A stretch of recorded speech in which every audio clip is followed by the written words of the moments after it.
Hai teman-teman yang berbahagia, berjumpa kembali dengan saya Dr. Andri, spesialis kedokteran jiwa dari Rumah Sakit Omni Alam Sutra Tangerang. Di kesempatan kali ini, saya ingin sedikit membahas mungkin masalah ini yang pernah teman-teman tanyakan di dalam pikiran teman-teman, atau mungkin ketika teman-teman berobat ke dokter jiwa, teman-teman bertanya, kok nggak ditanggung ya kalau ke dokter jiwa itu oleh asuransi rawat jalan yang saya punya. Kalau saya ke dokter spesialis lain, penyakit dalam, THT, saraf, jantung, itu ditanggung sama asuransi. Tapi kalau ke dokter jiwa kok nggak ditanggung ya?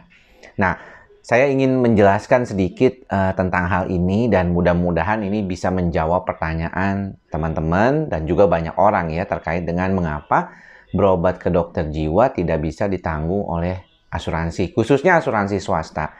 Karena kalau kita tahu bahwa BPJS menanggung ya biaya pengobatan ke dokter jiwa. Nanti akan saya jelaskan juga bagaimana caranya. Nah, teman-teman tadi sengaja saya ambil buku ini dulu ya. Jadi di dalam buku ini ya, Shrink judulnya, The Untold Story of Psychiatry. Ini dikarang oleh Dr. Jeffrey Lieberman ya.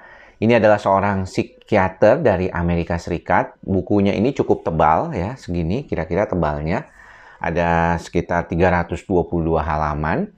Nah, di dalam buku ini saya mendapatkan banyak pengetahuan terkait dengan bagaimana perkembangan ilmu kedokteran jiwa, khususnya psikiatri ini di Amerika Serikat ya. Jadi kalau kita melihat bahwa kedokteran jiwa ini memang merupakan suatu bidang yang tidak terpisahkan dari kedokteran ya. Jadi tidak terpisahkan dari kedokteran. Nah, cuma di dalam buku ini dikatakan sebenarnya psikiatri sama neurologi atau saraf itu adalah saudara gitu ya. Saudara lah, kalau bisa dibilang tuh saudara kembar. Namun perbedaannya di dalam prakteknya, teman-teman dokter saraf atau neurologis itu lebih banyak berbicara tentang fungsi otak itu dari sisi anatomisnya.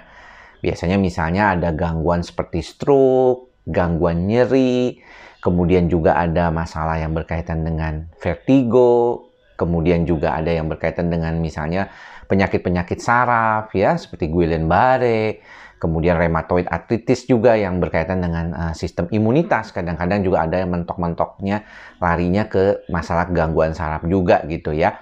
Nah, jadi kalau misalnya saudaranya yang satu itu berbicara tentang anatomi, psikiater berbicara tentang masalah fungsinya dari otak tersebut.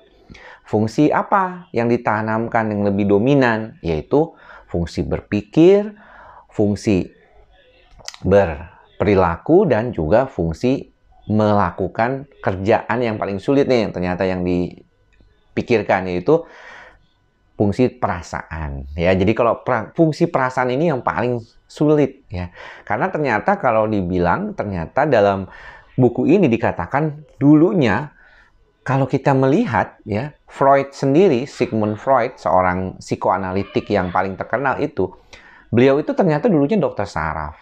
Kemudian beliau mencoba belajar bagaimana cara memetakan lah istilahnya ya, memetakan fungsi dari pikiran dan perasaan itu ya. Makanya ada kenal namanya the unconscious dan subconscious serta conscious mind. Nah, itulah yang kemudian berkembang yang menjadi suatu bidang namanya psikoanalitik. Sayangnya menurut buku ini juga Jeffrey Lieberman mengatakan Sigmund Freud sendiri tanpa sadar malah menjauhkan psikiatri dari kedokteran ataupun dari kondisi medis. Dia malah punya teori-teori sendiri, misalnya di dalam bukunya The Interpretation of Dreams, itu memang lebih banyak kaitannya dengan kasus-kasus yang dia temui ya, Sigmund Freud temui pada pasien-pasiennya dan juga mimpi-mimpinya dia sendiri. Dan itulah yang membuat waktu awal-awal Sigmund Freud datang ke Amerika, itu awal pertamanya luar biasa sekali ya, sambutannya ya, bahkan mengatakan bahwa waktu itu banyak artis-artis Hollywood yang mau di psikoanalitik gitu ya, dan itu menjadi suatu hal yang sangat eksklusif dan mahal gitu. Namun sayangnya penelitian yang berkaitan dengan hal tersebut itu tidak ada yang bisa penelitian-penelitian yang bersifat evidence based.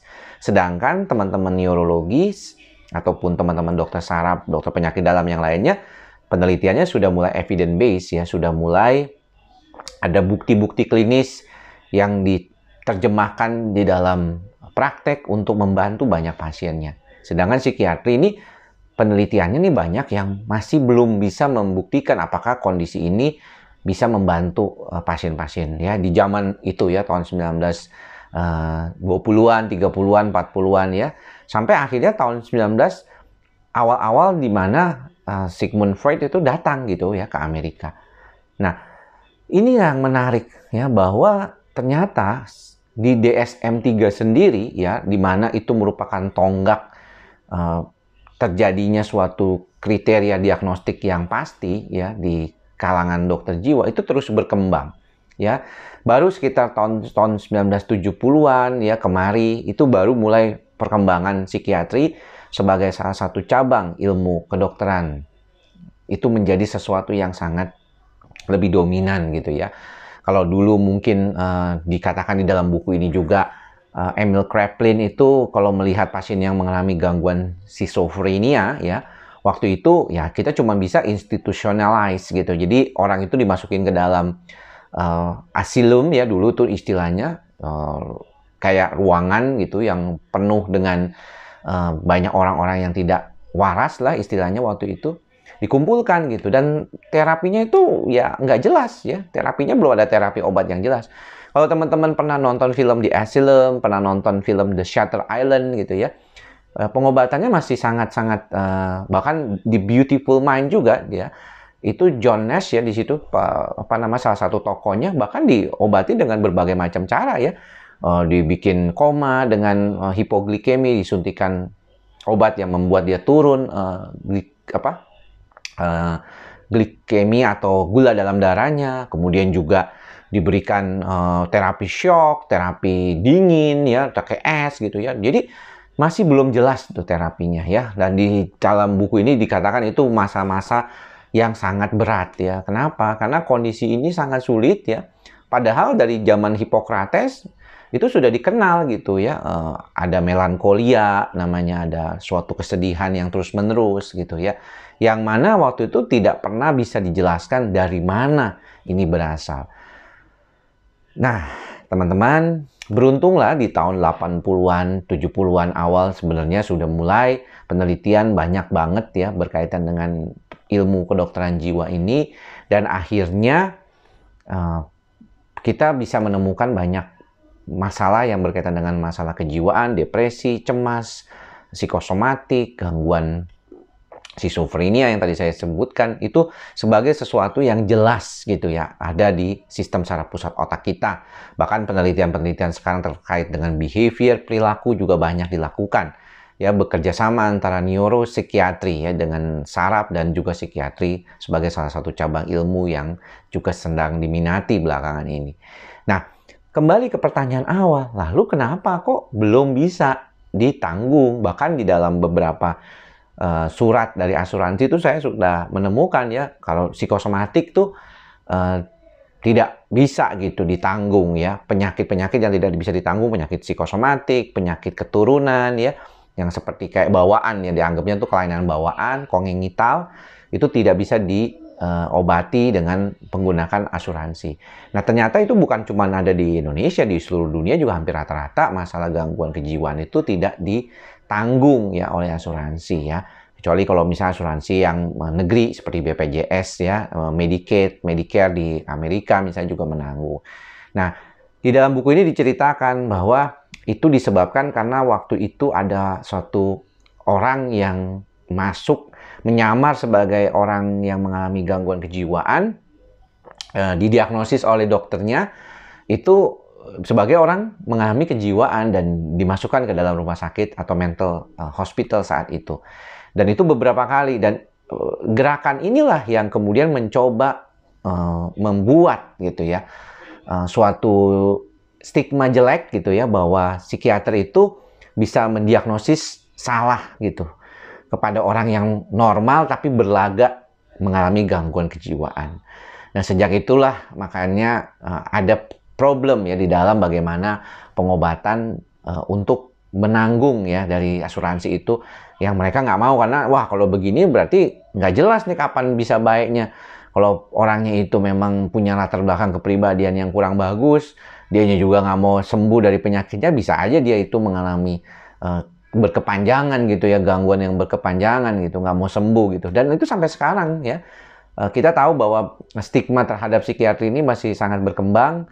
Bahkan satu-satunya mungkin di dunia ini yang ada gerakan antinya, yaitu anti-psychiatry ya. Saya pernah cerita waktu saya di Jerman waktu itu, di video lama saya dulu, kalau teman-teman ada yang masih ingat, itu waktu saya masuk ke Kongres Psikiatri di Jerman tahun 2017 itu ada tulisan ya, psychiatrist skills ya, German psychiatrist skills ya, artinya mereka dianggap membunuh orang, dalam hal ini anak-anak kecil sih. Bahkan ada beberapa pengakuan-pengakuan dari para orang yang mengalami gangguan depresi, gangguan psikiatri lainnya, ADHD, ADD ya, itu yang membuat suatu image jelek gitu ya terhadap psikiatri itu ya di luar negeri ya.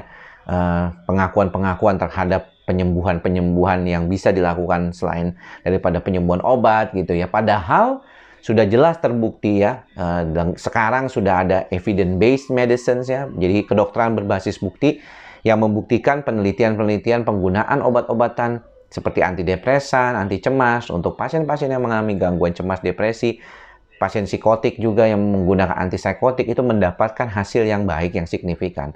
Kita tahu bahwa masih jauh lah kalau misalnya dikatakan bahwa penyembuhannya itu bisa sampai 100% total ya. Nah, saya sendiri waktu di Jerman tahun 2019 mengikuti kongres gangguan cemas ya di Würzburg University. Bahkan saya bisa bilang ke dalam diri saya saat itu waktu saya ada di ruang kelas mengikuti kongres tersebut, saya bilang wah ini kayaknya sih sampai 5 tahun lagi juga psikiatri ini belum bisa menemukan obat yang benar-benar tepat untuk menghancurkan dalam tanda kutip ya, atau mengobati lah istilahnya kecemasan ya, karena ini faktornya sangat multifaktorial ya. Kita tahu bahwa gangguan kecemasan ada genetiknya 43% lebih ya. Jadi artinya begini nih, orang ini punya bakat genetik cemas, maka mungkin buat dia sekecil apapun stres itu, mungkin kecil ya, nggak kecil banget, tapi ya nggak terlalu berarti lah, mungkin bisa menyebabkan dia mengalami gangguan. Ya, atau daya tahannya lebih kurang daripada orang-orang yang lain ketika menghadapi stres. Jadi ada faktor genetik itu yang mungkin perlu diperhatikan oleh teman-teman juga. Nah, inilah sebenarnya salah satu problem ketika kita berhadapan dengan masalah-masalah psikiatri. Begitu banyak faktor yang mendukung, begitu banyak faktor yang membuatnya menjadi sesuatu hal, sehingga asuransinya nggak mau nanggung. Gitu ya. Artinya kenapa? Waduh, kalau saya makan obat dan kita nggak jelas nih sampai kapan. Kalau misalnya teman-teman berobat tipes gitu ya, paling 2 minggu udah selesai kan pengobatannya. Kalau ini bagaimana gitu? Tapi dok, itu kalau jantung, kok bisa ditanggung ya, diabetes bisa ditanggung juga. Ya kenapa? Ya mungkin karena dianggap penyakit yang memang banyak gitu. Dan itu penyakit sebenarnya adalah penyakit degeneratif kan. Orang tuh semakin lama, semakin bertambah usia baru punya kerentanan resiko mengalami hal tersebut. Walaupun sekarang bisa makin muda ya kan. Tapi kalau orang mengalami gangguan kejiwaan, sebenarnya kalau menurut orang asuransi sih katanya susah ngitung unitnya gitu, cost unitnya berapa gitu. Jadi kalau misalnya ada orang dengan depresi, ini gimana ya ngitungnya nih, dia dapat tanggungannya berapa lama dia mengobatinya. Penelitian bilangnya sih 6 bulan minimal, tapi kok ada yang 6 bulan nggak baik, tapi ada yang 2 bulan baik, ada yang 1 bulan baik. Jadi gimana nih gitu ya. Ya saya sih sebenarnya pengennya ngusulnya gini, kenapa enggak kalau misalnya kita bicara tentang asuransi ini, kita bicaranya gini aja. Ya udah, asuransi itu menanggung pengobatan sampai 6 bulan. Kalau 6 bulan nggak baik, berarti udah nggak ditanggung lagi gitu. Itu kan bisa aja ya kayak gitu ya.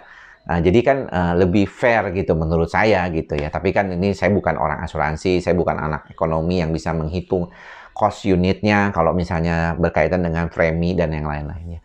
Bahkan kalau teman-teman pernah mengobati diri ke dokter jiwa, dan ketika Anda membuat asuransi jiwa, Anda bilang bahwa Anda pernah ke dokter jiwa, itu bahkan Anda harus membuat surat pernyataan kan dari dokternya bahwa Anda tuh sudah baik, sudah sembuh, tidak lagi dalam kondisi pengobatan gitu. Kalau enggak, mungkin bisa aja preminya bisa lebih naik atau bahkan ditolak. Kayak teman saya tuh ditolak ya, karena dia ngaku apa namanya pernah berobat ke dokter jiwa dan masih berobat gitu ya. Jadi dia nggak diterima gitu apa namanya pengajuan untuk asuransi jiwanya. Ya begitulah teman-teman, masih panjang banget. Bagaimana kita bisa menjadikan masalah-masalah yang kejiwaan ini sesuatu masalah yang serius, yang mungkin kita perlu perhatikan buat kedepannya, buat teman-teman para pemangku kebijakan juga, teman-teman di asuransi. Ya, mudah-mudahan kedepannya akan ada perbedaan. Ya, kalau BPJS sih menanggung, ya teman-teman bisa berobat ke BPJS, Anda bisa datang ke Paskes 1, kemudian bisa dirujuk ke rumah sakit umum daerah atau rumah sakit umum swasta yang punya layanan BPJS. Ya sayangnya saya tidak memiliki layanan itu di rumah sakit saya, karena memang saya lebih fokus ke praktek swasta saya sendiri ya, karena kebetulan juga itu juga tidak bisa semua dilayani dengan baik ya, dengan kapasitas yang sangat sedikit gitu untuk setiap harinya praktek. Jadi itulah sedikit sharing saya buat teman-teman, semoga bermanfaat. Pertanyaan-pertanyaan yang selama ini teman-teman katakan, buat yang sudah menonton dari awal sampai akhir tadi, mendengarkan penjelasan saya panjang lebar terkait dengan ini, sebenarnya memang bukan cuma di Indonesia dan ada sejarahnya ya. Memang ini salah satu masalah yang sampai saat ini juga belum ketemu, bagaimana insurance company atau perusahaan insuransi itu membuat kita jadi lebih baik. Ya mudah-mudahan teman-teman bisa membantu diri teman-teman sendiri tanpa harus berobat ke dokter jiwa. Bisa membantu diri teman-teman dengan mantra kita bersama, yaitu ikhlas, sabar, dan sadar. Mudah-mudahan apa yang bisa saya sampaikan kali ini bermanfaat buat teman-teman semua. Sampai bertemu lagi di lain kesempatan. Semoga semua makhluk berbahagia. Semoga kita semua berbahagia. Salam sehat jiwa. Bye-bye.